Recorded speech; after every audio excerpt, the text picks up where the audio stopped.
Buddhaṃ saraṇaṃ gacchāmi.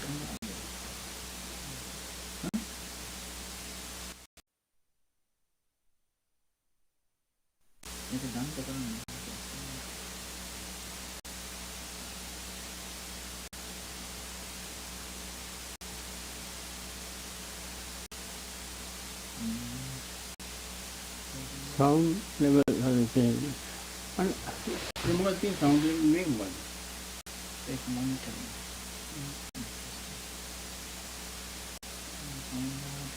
මේක දාන්න කියලා කිව්වේ. ඔව් ඒකේ ඔය ගාන හරි. ඒක මොකද? මොකද දෙන්නේ?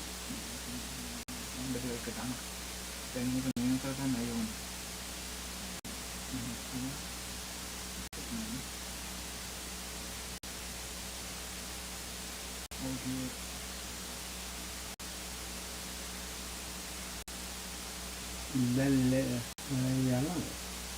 Live stream then. Oh.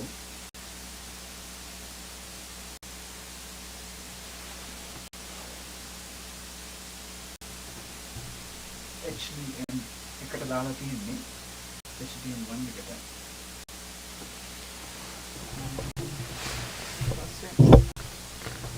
ඒක එන්නේ හම් සවුන්ඩ් එන්නේ නැහැ නේ. Friends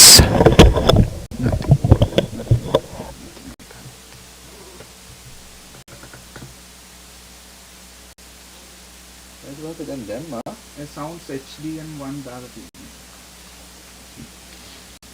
මම ඉයර්ෆෝන් එක ගහලා බලන්න ඉයර්ෆෝන් එක මම එන්නේ නැහැ.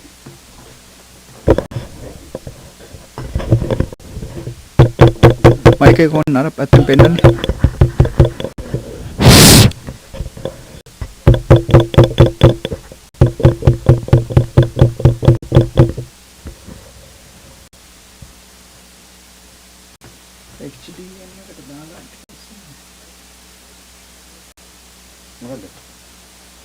HDM1 Dhamma නමුත් ඒක මේ නමුත් ඒක ඊට පස්සේ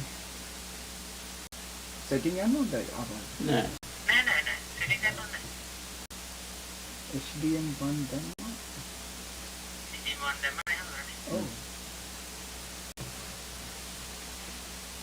ඒ මයික් එක ලයින් කරා ලයින් කියලා පෙන්නනවා දැන් ඒක අන්තර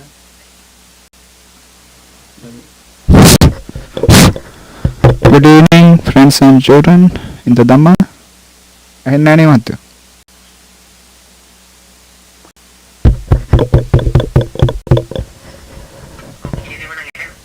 ඇහෙනවද? එහෙනම් අර.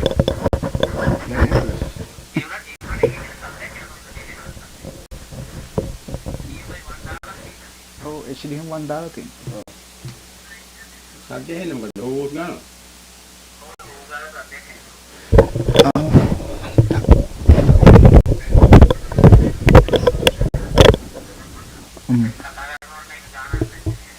එහෙමද?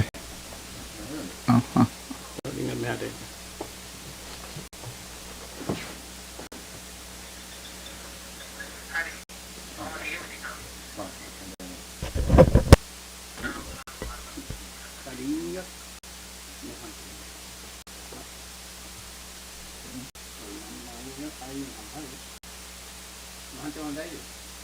අපි පෙන්නන්නේ. අපි පෙන්නන්නේ. පෙන්නන්නේ නෑ කිව්වොත් නෑ මේක විතරයි පෙන්නන්නේ. දාතුන පොස්ට් එක. ඒක හරි.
Dia tiền nên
dan kadang-kadang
Namo tassa bhagavato arahato samma sambuddhassa.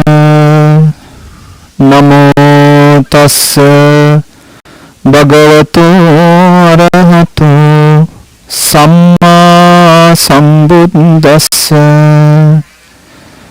Namo tassa bhagavato arahato Samma Sambuddhassa. Venerable Chief Friend, Venerable Sir, friends and children in the Dhamma, welcome for our Saturday series of Dhamma talks based on the 37 factors of enlightenment. We begin the few talks that we are going to talk on the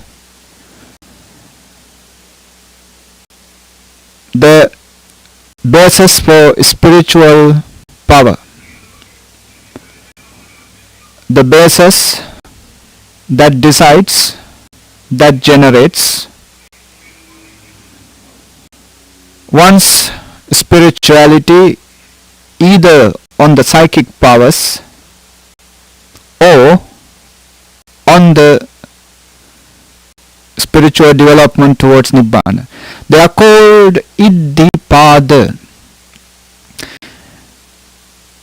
Iddhi can be translated as higher powers, abilities, skills.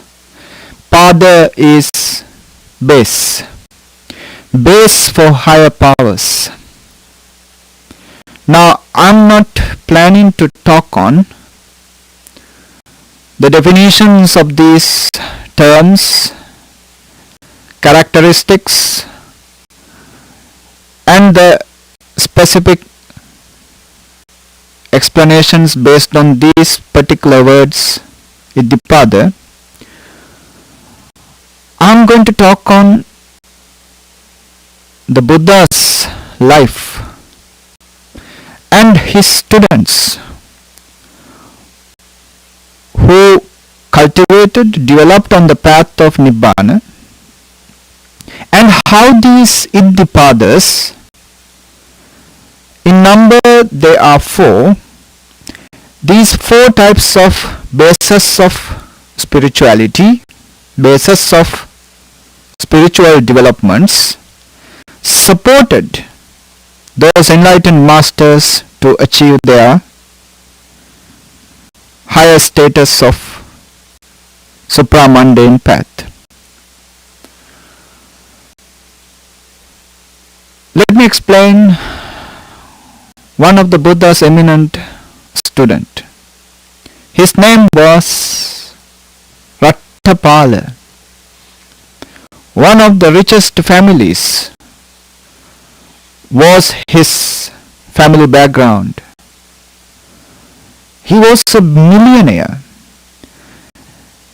and after his father's demise, he is bound to be or destined to be the settee or the rich man in the country. He was richer than even the king of that country. He was living in the country called Kururatta, kind of a country belong to or the situated in the area near Delhi these days. And Buddha happened to visit this country, and people, they went to see the Buddha and listen to the Dhamma. And this Rattapala, the young man, he was observing hundreds of people gathered and moving to one direction. Being curious, he asked them, "Where are you going?" They said that the Buddha, Gautam the Buddha, who renounced his Shakya heritage, a king renounced to become a hermit, a monk. He is being enlightened, and now he is teaching Dhamma for the others' enlightenment. We are going to see that Buddha. Then this Ratapala, just for the curiosity, he went to see the Buddha, and sitting at the corner of that vast assembly, he listened to the Buddha's teachings. By the end of the teachings, he was so inspired by the Buddha's admonitions, Buddha's teachings. He thought, I am in the wrong type of life. The life that I am living at home, at palace, with my parents, with my wives, with all the facilities, is not the life for me. The monk's life is the life for me. And he went to the Buddha and sought from Buddha the monkshood, the monastic life. Buddha said, "Look, young man, we cannot ordain just as you are asking it. You have to get the permission from your parents, because this rule had been promulgated after the ordination of Prince Rahula. King Suddhodana, the grandfather, came and requested the Buddha, please don't do that again. Don't ordain anyone without the permission of the parents. So that incident created the condition, created these rules in Buddhism, that anybody who wants to be a monastic, a monk or a nun, his guardians, his parents must give the permission. Without parental permission, nobody can be ordained. So Ratapala went back home, asked his parents, mother and father, my eyes opened to another direction. I do not belong to this life as a householder anymore. I want to be ordinated. I want to be a monk. Give me the permission. I want to renounce. And this is the only child of the family. It is something impossible. Even for an ordinary family to let go of the only child of the family. But this is a family of a millionaire, rich man's family. How can they let go of him? This is the only inheritor of their entire wealth. Nobody else is there. So the mother and father completely rejected. You are our only son. The sole inheritor inheritor of all this fortune? Why you want to be a mendicant? Why you want to be a meditator in a forest? Why you want to be a monk? Enjoy this life while at home and do merits. That's good enough for you. So the parents were rejecting completely. Again and again, son was asking to give him the permission, and the parents were rejecting. Rattapala found that there is no way that he can gain the permission from his parents. So ultimately he came to the decision, a very strong decision, that he'll lie down on the floor with the saying that as long as you don't give me the permission to be a monk, I will be lying here. No food, no water. I'll be a dead body. I'll die here if you don't give me the permission to be a monk.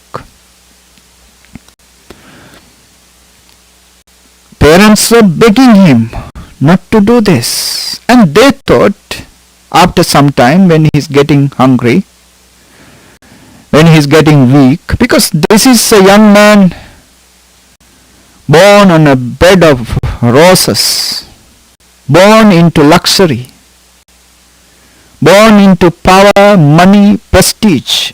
He has no experience of the misery of the life. He doesn't know hunger.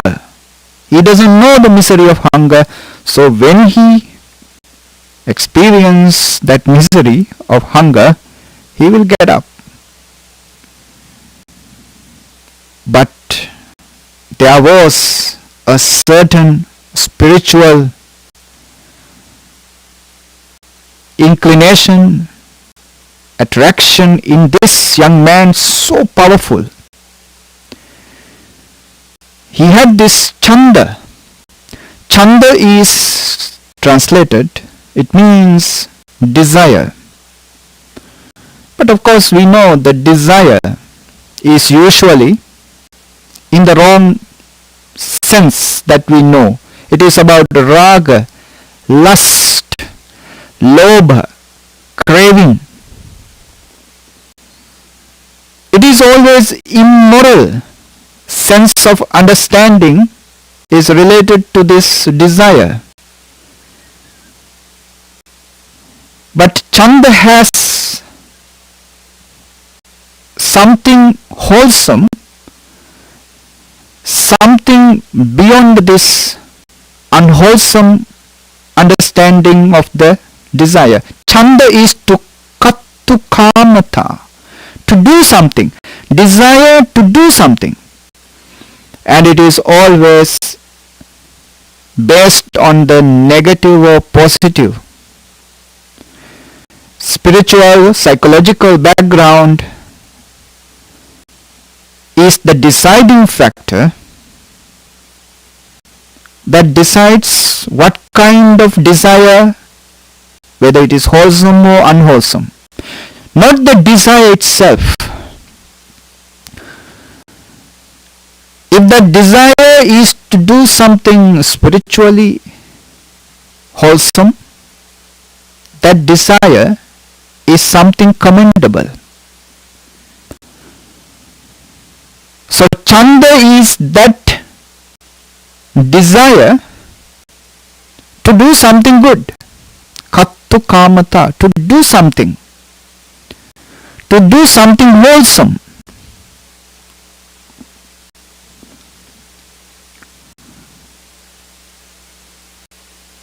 So chanda itself is morally indefinable. You cannot define chanda, whether it is good or bad. It is to be decided based on what kind of motivation is there behind this chanda. So if somebody has this desire to do something good, the motivation is to do something good, that desire, that chanda is on the wholesome side. If somebody has the desire to do something immoral, sinful, painful for others, suffering for himself and others, basically that desire is driven by the motivations of unwholesome. So this young man's chanda, the desire is based on moral, wholesome kind of driving forces. Motivation is wholesome. And then he has the energy to do so. He has that strength, that iron in his heart. That is the second driving factor, second base for spirituality. We call it virya, the energy is there. And then the third one is mind. Mind is set up. Mind is constructed towards that spiritual direction. That mind is not wavering towards the sensual pleasures anymore. It is directed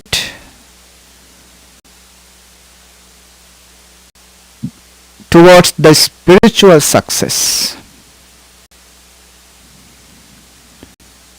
And then the last one is investigation.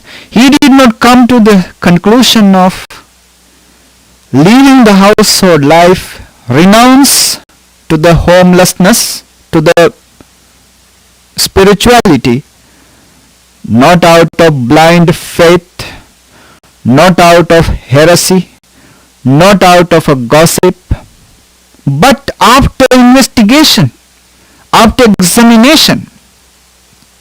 That is the fourth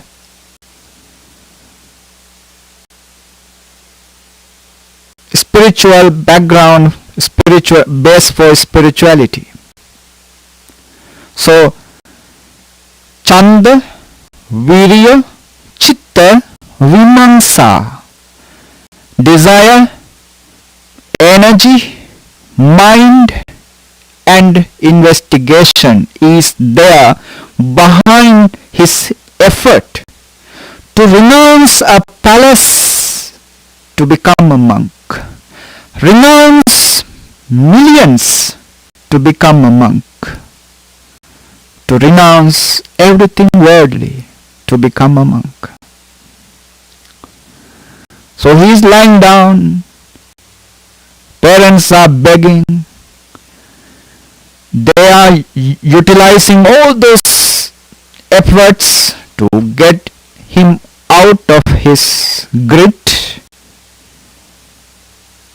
to forget this nonsense.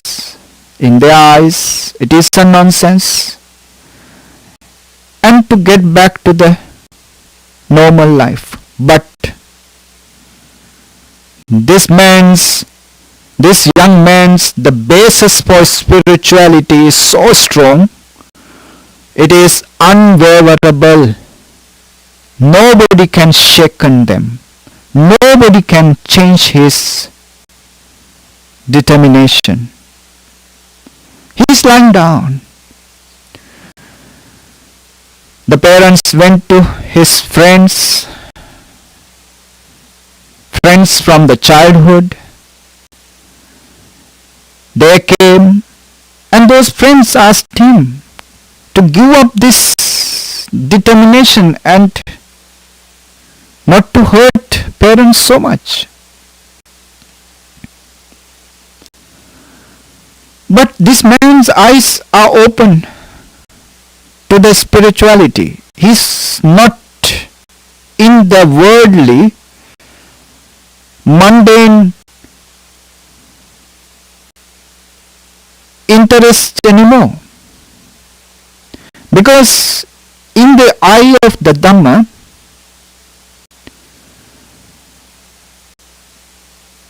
what you experience as suffering in one particular life is an iota of suffering in comparison to the suffering that you experience throughout the lifetimes in this beginningless and endless sansaric journey. Whosoever has opened his eyes to the Dhamma, we call it Dhamma Chakku Mudapadi, he has no inclination to the realms of sensual pleasures anymore. He sees this life and everything else just as something miserable, something suffering. For him, Nibbana is the only comfort. Nibbana is the only refuge. Not the house, not the money, but the Nibbana. So his Dhamma eye has been opened by the Buddha, and now he has aroused the spiritual basis, and based on this spiritual basis he wants to build up his spirituality and reach to the summit of it. That is his only inclination, that is his only aim and goal here. So he is lying down. If you don't give me the permission, I will die here. Ultimately, parents, with utmost reluctance, gave the permission. He left his palace and went to the Buddha. Though he was so eagerly, with so much of effort, gave up his worldly life and joined the monastic life of the Buddha, yet he is not having that much of parami, that much of former fulfillments of perfections within him to attain Nibbana so fast. It took 16 years of practice, continuous practice, for him to attain the final liberation of Nibbana. After attaining the Nibbana, he understood himself, I am enlightened now. No need to announce to the world, no need to tell anyone that I am enlightened, because enlightenment those days was not a business purpose. Today it is another story. He understood that he is beyond this shore. He belongs to the other shore of the world. He has gone beyond. Nobody can bring him back anymore. So he decided to pay a visit to his parents. He went to the Buddha, sought permission from Buddha, and after 16 years now, he went to see his parents to Tullakottita, the city where he used to live. Father was inside his home, and his parents had developed such a abho, such a dislike towards the monastics from that day of his novitiate. Whenever they see a monk or a nun, they just hurl abusive words. They just scold them and throw ugly, abusive, bad words towards those monks and nuns. When Rattapala came home, Venerable Rattapala, Arahant Rattapala, came home,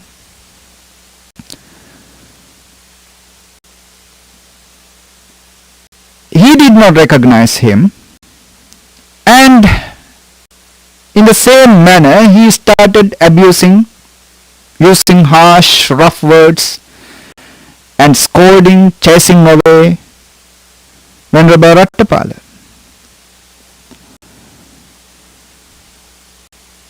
Venerable Rattapala came there with his begging bowl, but he got nothing, only the abusive words.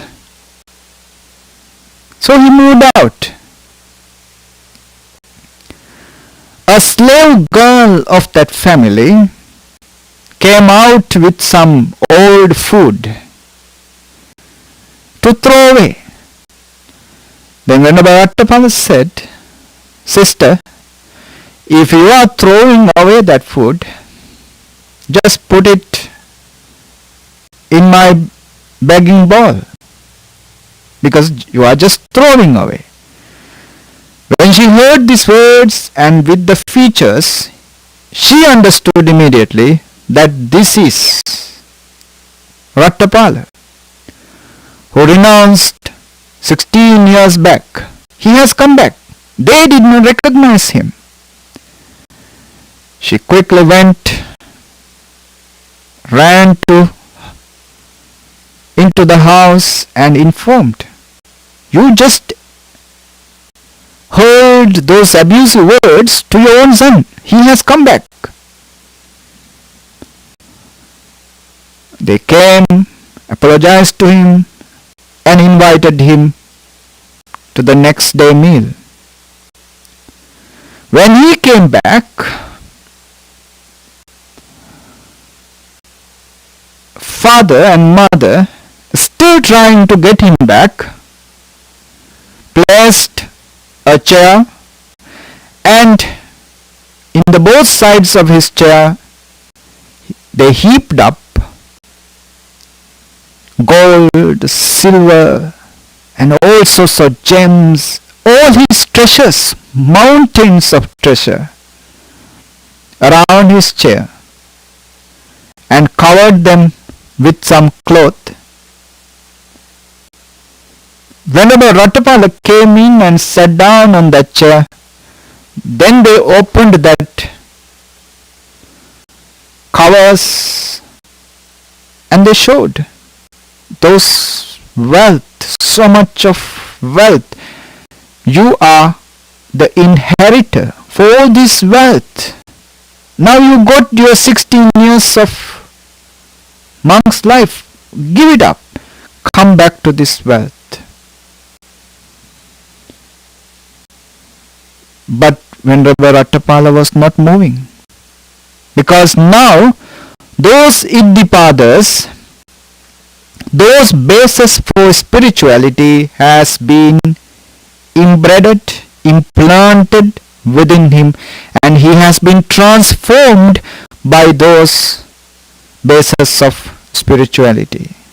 Chanda, Virya, Chitta, Vimamsa. Desire, energy, mind, and the investigation. He has become them. Before they were his background, before they were his base, now he has become those bases. He has been completely transformed by those bases. Nobody can move him from that spiritual path. His parents did their utmost, nothing happened. Then they called his former wives to come and persuade him, nothing happened. He just took his meal and vanished to the thin air and disappeared from them. He is the monk who had to struggle most to renounce, and his struggle is absolutely based on these four Iddhipādas: Chanda, Virya, Chitta, Vimamsa.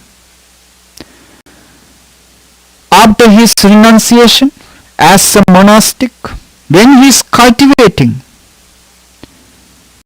his base was these four factors of spirituality. Now, Buddha himself, when he was 80, getting close to the 80 years of age, he was getting so weak, he was getting so fragile, yet there is so much of strength within him. He could have lived until he becomes 120. Because it is the interim eon, or it is the Ayu Kappa, the eon of lifespan at that time.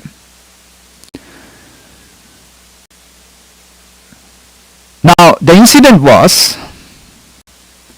Buddha was staying in the city called Vishala, and while staying there, he was begging or going on his arms around in the city. And one day, he asked Venerable Ananda, let's go to the shrine called Chapala. Take the robe that we use for lying down, for sitting, and let's go there to spend our evening in this Chapala shrine. And while sitting at the Chapala shrine, Lord Buddha just said, Ananda, this Vishala, the city of Vishala is so beautiful. This Chapala shrine and the other rest of the shrines around are so beautiful. And Ananda, whoever has developed and cultivated the four bases for spiritual power and fully perfected in them could, if he so wished, live on for the eon or for the remainder of the eon. He just reminded him, whosoever has developed the four bases of spirituality, what are they? Chanda, Virya, Chitta, Vimamsa. Desire, energy, mind, and the investigation. Whosoever has developed this to the perfect level, he can exist with his power, with his spiritual power for an eon or more, or the rest of the eon. It means now he has lived around 80 years, he can live up to 120. For 3 times Buddha repeated these words. But it says, at that time, the Mara, the devil, has distracted Venerable Ananda that he did not answer, he did not heed the Buddha's words properly. It says that Mara, the devil, created some fearful visions, illusions to Venerable Ananda, because Venerable Ananda was not an arahant at that time. He was just a Sotapanna. Still Mara can play some jokes on him. Yeah. So Mara had some tricks upon Venerable Ananda at the right time when the Buddha was saying this, and Venerable Ananda missed the hint that this is the time to invite Buddha for him to live an eon or more. So he missed it. Buddha repeated 3 times. But still Venerable Ananda did not invite. So as Buddha found that he was not invited, then he let Venerable Ananda go and rest somewhere else. And after Venerable Ananda gone, the demon, the devil, the Mara came to him and asked Lord Buddha that let the fortunate one now attain final Nibbana. He asked Buddha to pass away. Then the Buddha said, "Be at ease, evil one. It will not be long before the Tathagata's final Nibbana take place. 3 months from now, the Tathagata will attain final Nibbana."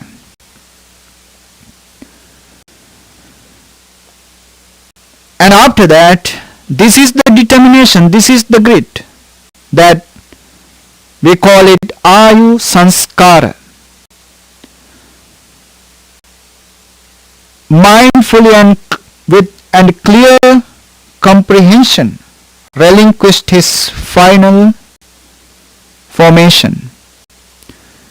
Mindfully with clear comprehension, he relinquished his final formation, Ayu Sanskara.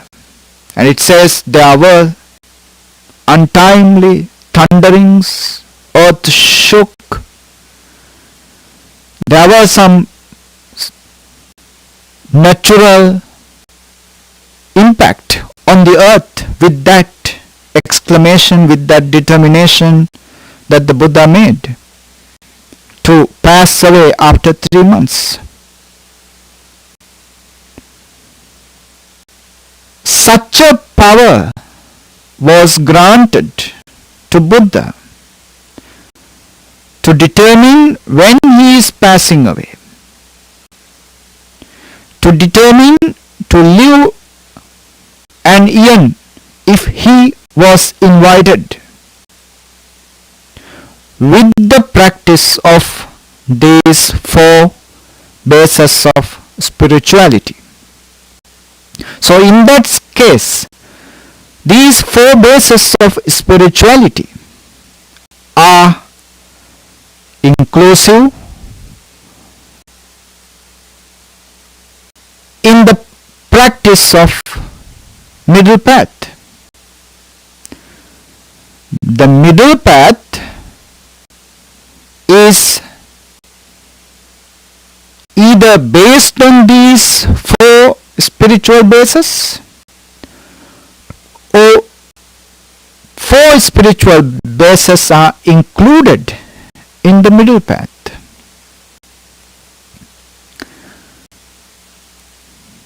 That's why once Buddha said, "I am an arahant because I practiced these 4 spiritual bases. Chanda, Virya, Chitta, Vimamsa." And this Chanda, Chitta, Virya, Vimamsa is in the middle path. Middle path is not activated without these 4 bases of spirituality. So somebody who practices these 4 bases of spirituality is the one who can develop certain supramundane developments. Supramundane is achieved with these four bases: in the past, in the present, or in the future. Whosoever develops in the spirituality, he must have the firm, strong basis of these four: Chanda, Virya, Chitta, Vimamsa. So for the perfect Buddha, his development on these four bases are so powerful, so perfect. With the assistance of that power, he could even decide how long he is going to live.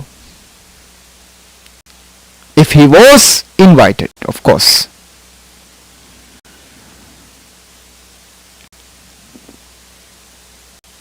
It is an ayukappa or an interim yen. Now, this merits to explain something about kappa. Kappa or kalpa. English translated it means, it says eon. There are three types of eons. Interim eon, incalculable eon, and the great eon. What is an interim eon? Interim eon is the lifetime of a human being. And these lifetimes are never similar in all the times in the humanity. It goes down to the level of 10 years and it rises up to thousands of years.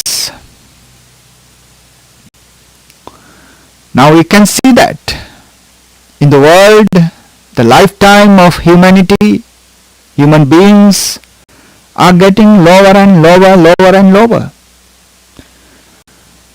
It will end at the age of 10.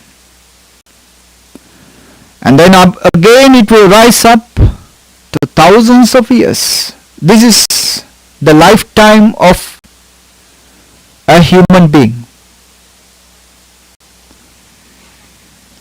Then 20 such human lifetimes or 20 such interim eons similar to incalculable eons. 20 interim eon. Interim eon is the lifetime in general. Now at the Buddha's time it was 120. That is the ayukappa or the interim eon at that time. So if he was invited, he could have lived that kind of years, 120. That is the general lifetime. Now it is going down. It will go down until the age of 10. Now you can see the trend. Nobody is living 120 these days. Even reaching 100 is very rare to find. So, age is going down. When the age is going down, the desires are getting stronger. Desires are so strong. That's why this is the age. Buddhas are very rare. Buddhas are so rare to find, especially a Buddha the perfect would not arise in this age. Buddha the perfect, Samma Sambuddha, would arise among the humanity when the human age is at most 120. So when Gautama the Buddha arise on this earth among humanity, the age limit was 120. Yeah. So 20 such interim eons create one incalculable eon. 4 such incalculable eons create or is the time span of a great eon, Mahakappa. Mahakappa. Now, when we read the Buddha's story, the time span that Gautama Bodhisattva sacrificed for his enlightenment is, as the Pali explanation, it says Chatura Asankhya Kalpalaksha. Chatur Asankhya Kalpalaksha. Chatur Asankhya Kappa. It means in 400,000 incalculable eons. 400,000 incalculable eons. Now, incalculable eon, a singular one, is made out of 20 interim eons. So, such incalculable eon, 400,000 times he spent for his fulfillment of perfections towards Nibbana.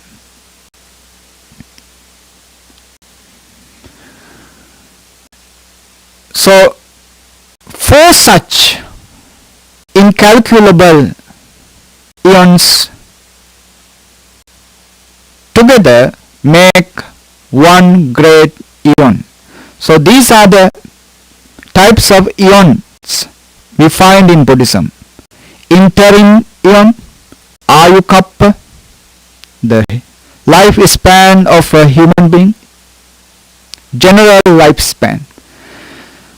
20 such interim eons make one incalculable eon. 4 incalculable eons make one great eon. Anantara Kappa, Asankhya Kappa, Mahakappa. Interim eon, incalculable eon, and the great eon. So, for a meditator, for a person, for an individual who developed the 4 bases of spirituality to the perfect level, he can exist in this life, in the life, in that very life he developed those 4 bases of spirituality until to the end of that eon. That is the idea. So such a powerful, significant background is represented by these 4 bases of spirituality. They are the basis, they are the background, they are the foundation on which this citadel of spirituality grow up. You remove the foundation, the citadel is no more. They are the foundation for arahanthood, for the enlightenment, They are the foundation for other spiritual powers, other spiritual developments, psychic powers. Once in Samyutta Nikaya, Buddha found that a group of monks, being so lazy, being not so active in the practice, but wasting their time in discussions and other wasteful things. Buddha wanted to create the Samvega in them. Samvega is creating a speed for the development of spirituality. To create this Samvega, to hasten them to practice, he asked Venerable Moggallana to do something. These monks were sitting in the basement of a big temple, Migara Matu Pasada, Vishaka's temple. Vishaka built this temple for the monks. Very strong one. So these monks are sitting in the basement and wasting their time. It says Venerable Moggallana, with his toe, he just shook, he just trembled this big palace-like temple, palatial temple. The monks were scared. And they asked Buddha, there is no earthquake and no wind can shake this palatial temple like that. What's the reason? What is the reason for this kind of a shaking, trembling of this temple? Then Buddha pointed out, it is your brother monk. He did with his psychic power. Just using the toe of his foot, he made a shock throughout this temple.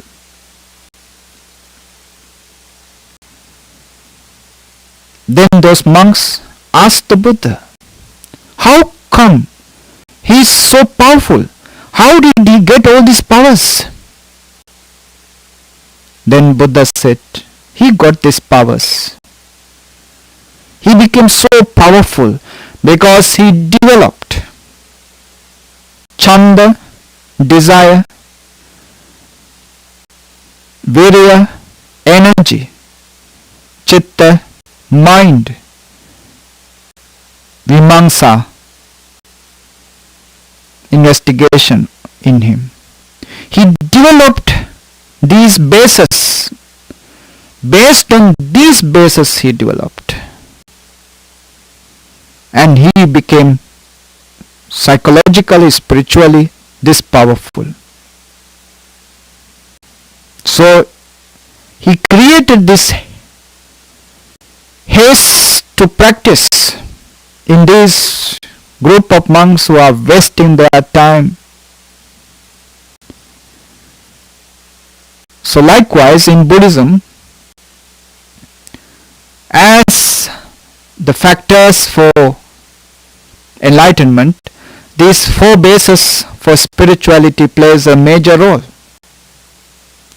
So therefore, in the next week, we are going to explain further, factor by factor, of these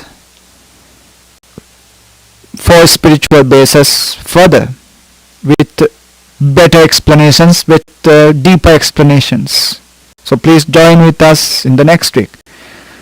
Now tomorrow we are doing our online Vesak program from 8 to 4 o'clock in the evening, morning 8 to 4 p.m.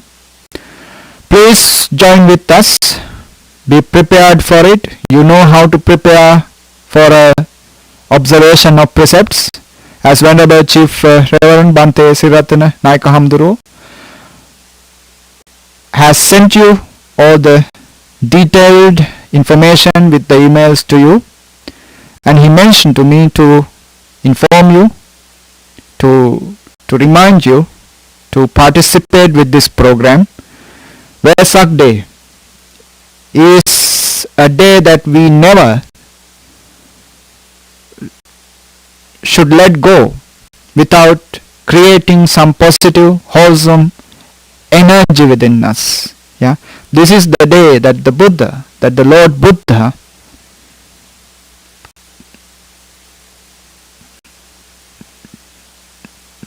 the birth, the enlightenment and the passing away, the most important incidents of his life occurred on this day. So it is such an important day that we should sacrifice ourselves, commit ourselves to develop some positive energy within us. We are happy to assist you. We are happy to help you for that. So please join with us online from 8 o'clock in the morning to 4 p.m. in the evening. So with that, let's dedicate all these merits to Devas and the departed ones, and let's conclude the Dhamma talk. Akasatta ca bummatta deva naga mahiddika punyantang anumoditva chirang rakkantu loka sasanang. Akasatta ca bummatta deva naga mahiddika punyantang anumoditva chirang rakkantu loka sasanang.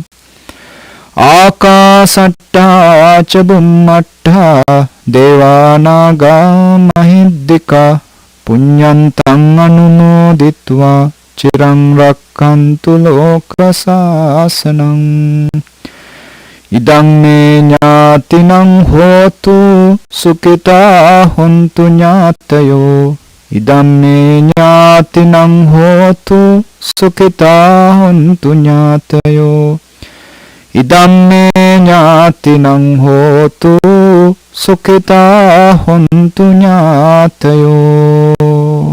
Blessings for you.